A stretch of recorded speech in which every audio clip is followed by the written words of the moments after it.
இன்றைக்கு உங்களுக்கான தேவனுடைய பணித்துளிகள்.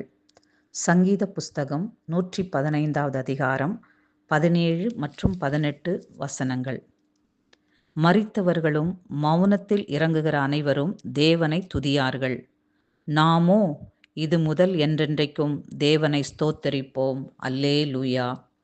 எனக்கு அருமையானவர்களே, ஒரு முறை வாழும் இந்த உலக வாழ்க்கையில் நாம் எதை நோக்கி ஓடிக்கொண்டிருக்கிறோம்? மண்ணிலிருந்து நம்மை உண்டாக்கி தம்முடைய ஜீவனையும் சுவாசத்தையும் நமக்கு அருளி செய்துள்ளவரை அறிந்திருக்கிறோமா? அவருக்கு பிரியமானதை செய்ய வாஞ்சிக்கிறோமா?